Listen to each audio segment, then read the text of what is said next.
The morning Nora Callahan arrived at the Decker Ranch, she had exactly $43 in her coat pocket, a suitcase with a broken wheel, and the distinct feeling that every single person watching her walk up that dirt road was silently hoping she'd turn around.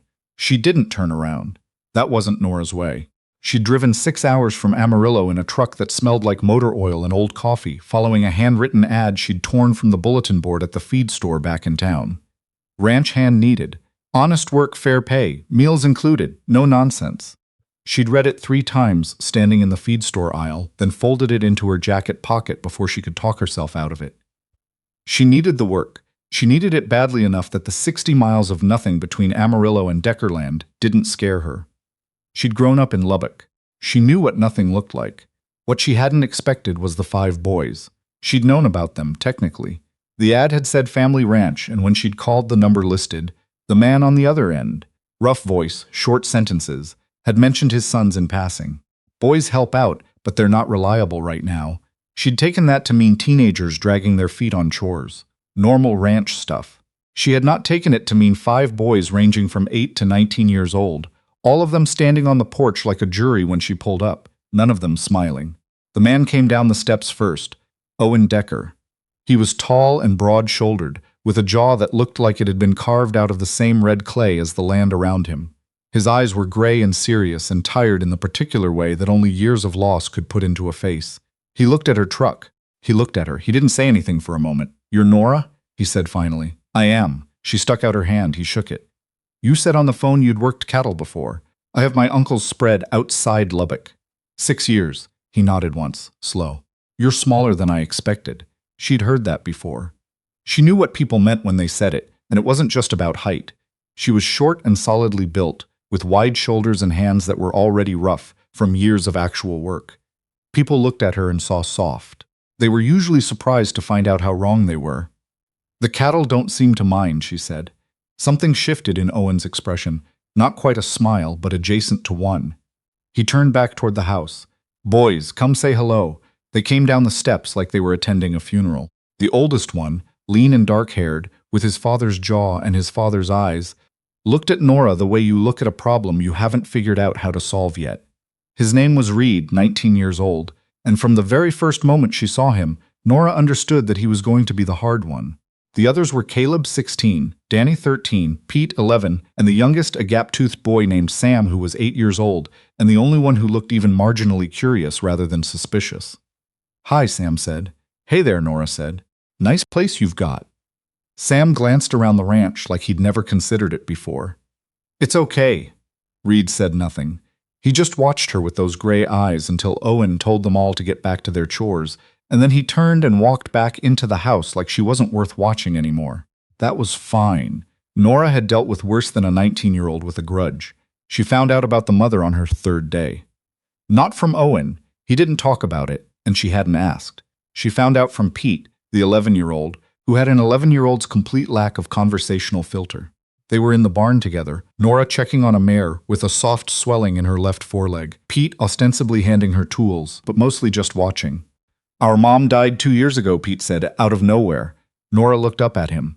He was matter-of-fact about it, the way kids sometimes get when a thing has been a fact of their life long enough that saying it out loud doesn't crack them anymore. At least not on the outside. "I know," she said, which wasn't entirely true. She'd known something had happened. You could feel the absence in that house the way you can feel a missing tooth with your tongue, constantly without meaning to. But she hadn't known the specifics. Her name was June, Pete said. She was good at cooking. Better than Dad. Better than Reed. And Reed thinks he's good at everything. Nora kept working. "What happened, if you don't mind me asking?" Pete shrugged one shoulder. "Sick. It was fast. Dad says that was a mercy, but I don't think he believes it." She wrapped the mare's leg carefully, letting Pete talk. He told her more than she expected. How the ranch had gone sideways in the year after June died. How Owen had stopped managing the books properly. How they'd had to sell off part of the herd. How Reed had dropped his plans to attend Texas A&M and stayed home instead. How the younger boys had all gotten quiet in different ways, each in their own private shape of grief. "Reed thinks you're going to leave," Pete said when she stood up. "Does he? He says all the hands leave. Says Dad picks wrong." Pete considered this. He's not wrong that they leave. Mr. Patterson lasted 3 weeks. The Hernandez brothers were only here for a month. Nora patted the mare's flank. The horse exhaled, long and warm. "Well," she said, "I don't have anywhere else to be." That was true. It was more true than she wanted to examine too closely right then. The first real test came at the end of her first week. She'd noticed the fence line on the east pasture was worse than Owen had let on during her initial walkthrough. 3 sections sagging, one post rotted clean through at the base. The cattle weren't anywhere near it yet, but come spring rotation they would be, and that fence would not hold. She brought it up at dinner. Owen's dinners were a particular kind of loud. 5 boys, small kitchen table, everyone talking over everyone else. She'd learned to wait for a gap. "The east fence needs more work than we discussed," she said during a pause. "The middle section especially. I'd want to replace 4 posts and restring about 60 feet of wire." Owen looked at her. "I know about the east fence. The post at the corner marker is rotted through at the base. It'll look solid until you put pressure on it." Silence. Reed, across the table, was staring at his plate like the mashed potatoes had suddenly gotten interesting. "I've been meaning to get to it," Owen said. "I can start Monday if you want to tell me where the post stock is." Owen was quiet for a moment. She could feel Reed's attention sharpening without him looking up. "Back of the equipment shed," Owen said finally. "Left side. Good. I'll take Danny to help, if that's all right." Danny's head came up, surprised. He was 13 and mostly invisible at that table, wedged between Caleb and Pete, never quite sure where to put himself. "Me?" Danny said. "You're big enough to hold posts. I'll do the digging." Danny looked at his father. Owen nodded. And that was that. They spent Monday and Tuesday on that fence line. Danny turned out to be good company, quiet but curious, full of questions he asked carefully, like he wasn't sure they'd be welcomed. Nora answered all of them. Why you set the post that depth, why you brace diagonal instead of straight, why the wire gauge mattered for cattle versus horses. By the second afternoon, he was asking questions before she'd even started a task. By the time they drove the last post, he had a new kind of straightness in his shoulders that hadn't been there Monday morning. Reed watched them come back to the barn that evening, without saying a word. But he was watching. The books were the second battle. She hadn't been hired to do the accounting. That wasn't her job. But Owen had mentioned, in a distracted way, that the quarterly taxes were coming up, and he hadn't sorted the receipts since October, and the pile on the kitchen desk had gotten to a height that suggested real trouble. She asked if he wanted help. He said no. She let it sit for a week and a half. Then the letter came from the bank. She didn't read it. She wasn't supposed to, but she saw Owen's face when he opened it at the kitchen table, and that face told her everything she needed to know. He sat with the letter for a long time. She pretended not to notice from across the room. That evening she made coffee, set a cup by his elbow, and said, "If you want a second pair of eyes on the books, I'm comfortable with numbers." He didn't answer right away. "June handled the books," he said finally. "I know. She didn't exactly, but she'd figured." Another long silence. He picked up the coffee. "I don't want charity. It's not charity. It's work. You're paying me to help this ranch run." She paused. "It's not running if the taxes aren't filed." He looked at her for a long moment. Owen Decker was not a man who liked being told things. She could see that in every line of him. But she could also see that he was tired, genuinely, bone-deeply tired, in a way that pride was starting to lose its grip on. He pushed the pile of receipts toward her. It took her 4 evenings. The books were worse than she'd feared, and better than she'd feared simultaneously. A lot of disorganization, some cash flow problems, but nothing that couldn't be addressed with proper filing and a realistic conversation with the bank about the spring timeline. When she slid the finished ledger across the table to Owen, he sat with it for a while without speaking. "How bad?" he finally said. "Not as bad as that letter made you think. You're behind, not underwater. There's a difference." He rubbed his face with one hand. He looked older in the kitchen light. "June always said I was better with cattle than money." She wasn't wrong. That's what it means to have people around you. He didn't respond to that, but he filed the taxes, and the letter he got back from the bank 2 weeks later was one he could live with. She found out from Sam, who had taken to appearing at her elbow at random intervals like a small, earnest ghost, that Reed had told Caleb that Nora was overstepping. She was not surprised. She also didn't stop. It was Caleb who broke first, and she hadn't expected it to be him. Caleb was 16 and smooth about his hostility. He didn't glare the way Reed did. He just made himself absent. When she walked into a room, he found a reason to leave it.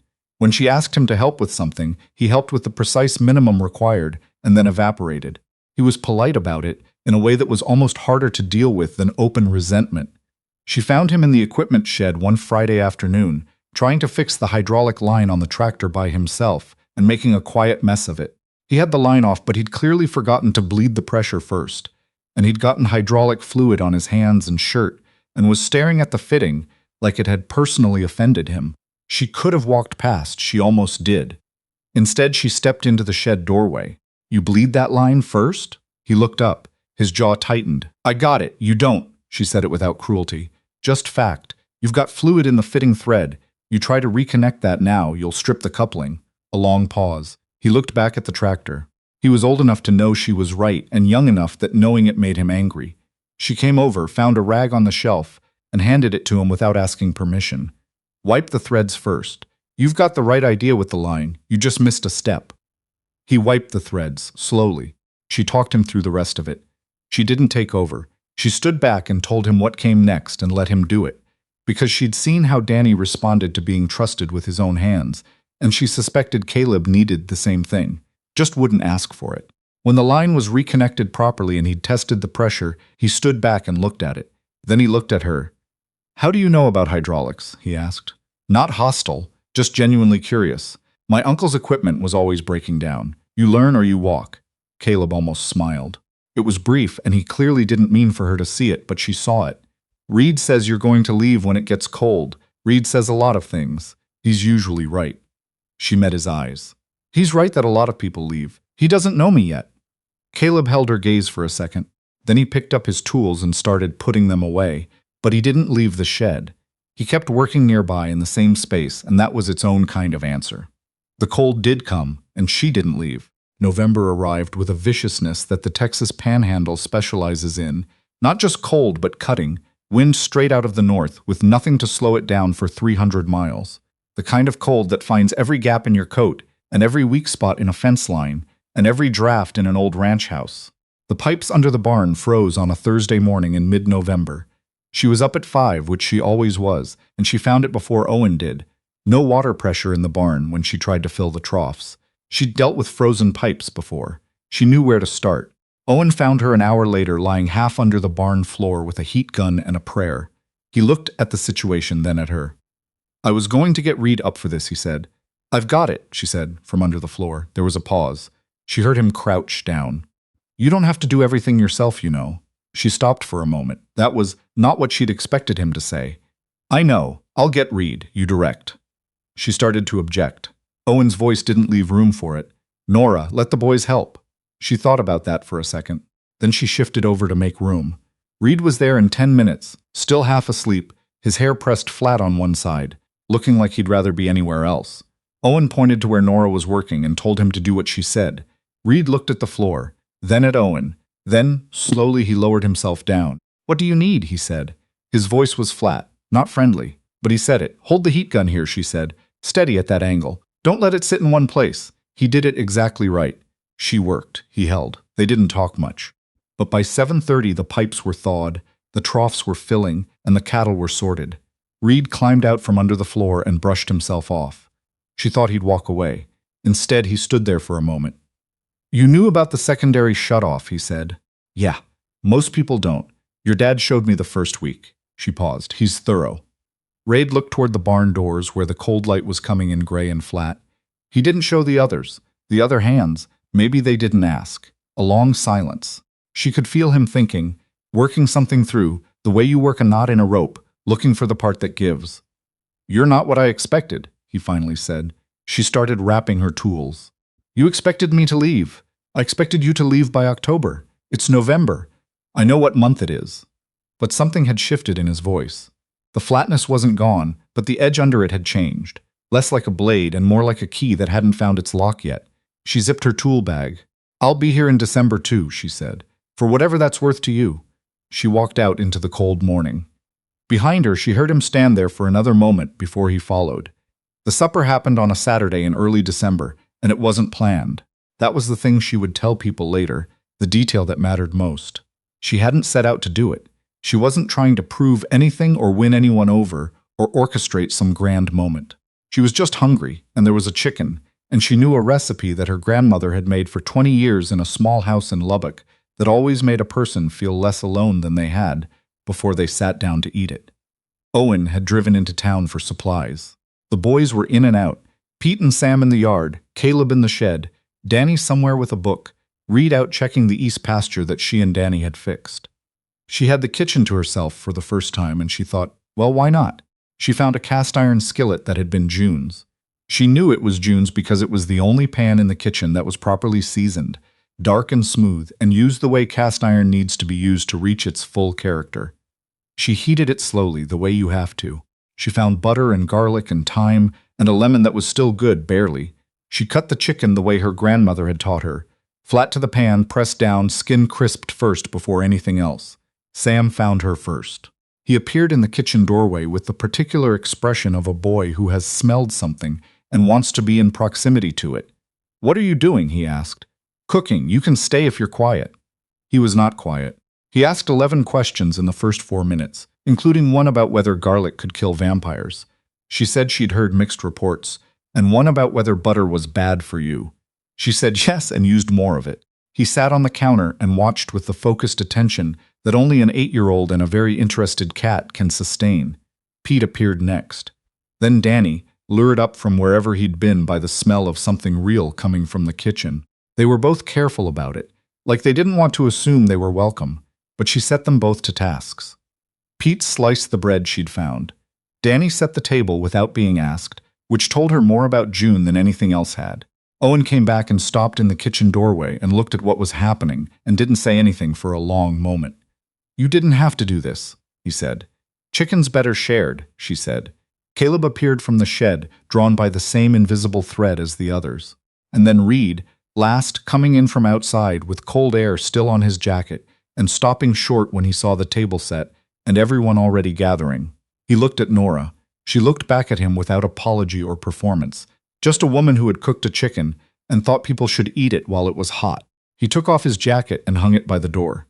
He sat down. They all sat down together, Owen at the head of the table, 5 boys around him, and Nora across from Owen, the only seat that had been left, the one she'd almost suggested she take her plate to the porch with. But Sam had pulled the chair out for her before she'd made that decision, with the unconscious authority of an 8-year-old who has decided something is how it should be. "Owen," said Grace. Short and honest, the way everything about him was. She kept her head bowed. Then they ate. It wasn't a quiet meal, and it wasn't a tense one. Pete argued with Caleb about something that had happened involving a socket wrench and a bet. Danny asked Owen a question about the east fence that came from something Nora had explained to him, and Owen answered it seriously, the way he answered everything. Sam told a story about a rabbit he'd seen that morning that took 8 minutes and resolved with no real conclusion. Reed, for the first time in the 6 weeks she'd been there, talked without being directly addressed. He mentioned a problem with one of the water tanks in the north pasture, talking to his father, working through the logistics. Owen listened and answered. They were easy with each other in a way that cracked something open in Nora's chest. She could see what the family was, under the grief and the strain and the hard months. It was still there. It had always been there. At one point, Sam reached over and took the last piece of bread, and Pete said, "Hey, that was mine," and Sam said, "You weren't fast enough," and Owen said, "Give him half." Samuel and Sam, sighing dramatically, tore the piece in two and handed the larger half to Pete, which made Danny laugh, which made Caleb smirk into his glass. Nora ate her chicken and watched it all, and felt something she hadn't felt in a long time, not quite belonging, not yet. But the first clear sight of it, like a landmark on the horizon you'd been looking for without knowing you were looking. After dinner, Owen stood and started to clear, and the boys stood too, all of them, like a tide. Reed took the skillet from the stovetop and carried it to the sink, and turned on the water and started washing it with the same care he'd have used on any good piece of equipment. Nora was drying dishes beside him when he said, without looking up, "Where'd you learn to cook like that?" "My grandmother," she said. "She said a meal doesn't have to be fancy, just has to be made with intention." Reed was quiet for a moment, scrubbing the skillet. "Our mom used to say something like that. She kept drying. She didn't try to make it mean more than it was. Just let it sit in the room between them, real and careful." "She sounded like a good woman," Nora said finally. "She was." He rinsed the skillet and handed it to her. She dried it and hung it back on its hook, and he watched her do it and didn't say anything about the placement, and that felt like its own kind of truce. January came cold and then colder. By February, Reed was asking her questions instead of just watching her work. Practical things at first, about the cattle, the fence, the equipment, Then, slowly, larger things. He asked her one morning when they were moving a small herd through the north gate how she'd ended up at the ranch. She told him the shorter version. Amarillo, the feed store bulletin board, the $43. He was quiet for a while after that, walking alongside her. Then he said, "That took guts." Or desperation, she said.